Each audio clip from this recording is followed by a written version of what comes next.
특히 수험생의 경우에는 굉장히 오랜 시간 동안 공부를 해야 할 텐데, 그때 가장 중요한 게 뭐냐면 이에요.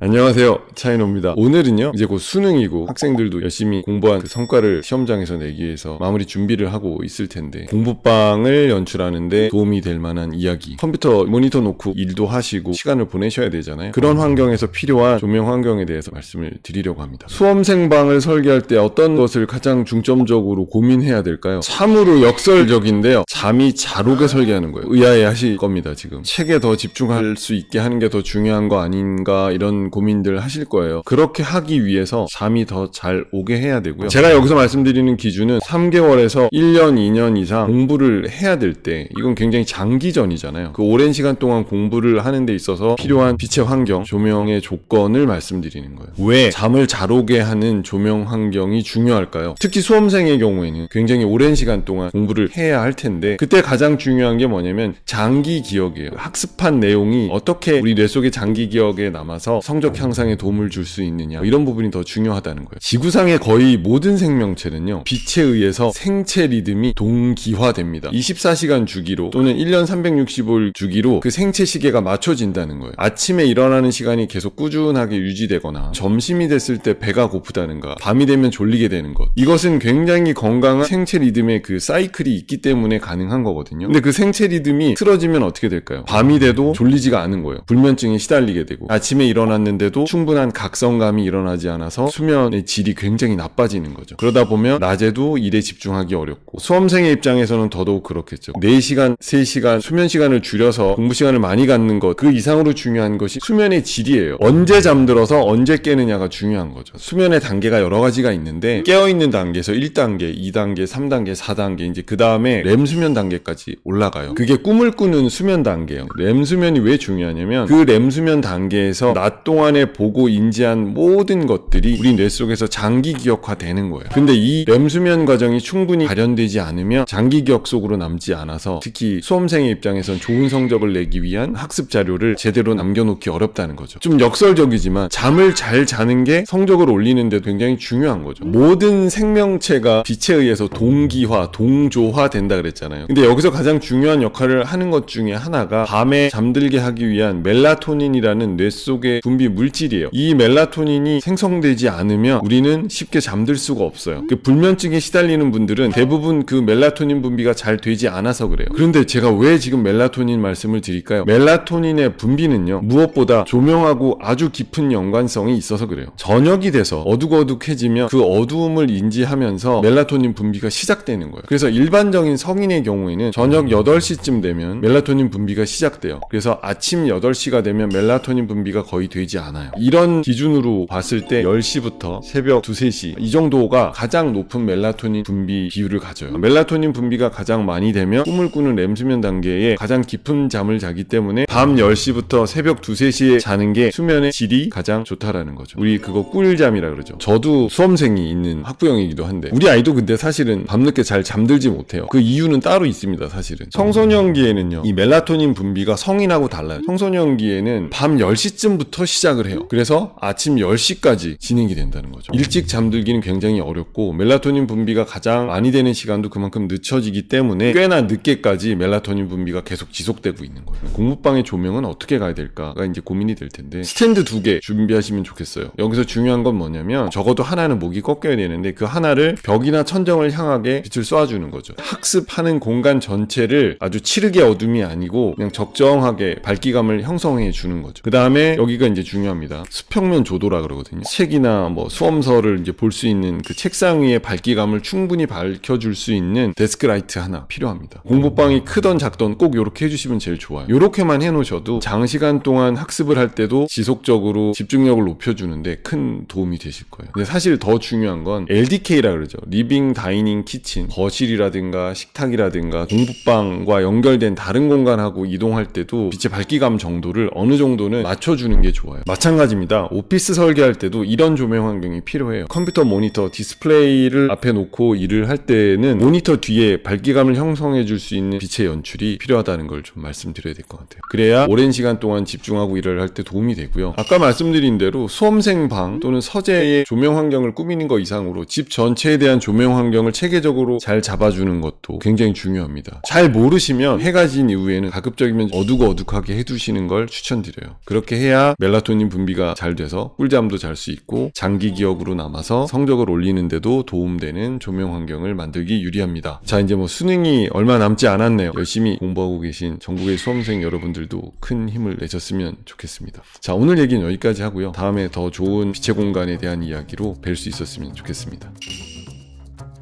조명은 사람을 위한 빛의 공간입니다. 감사합니다.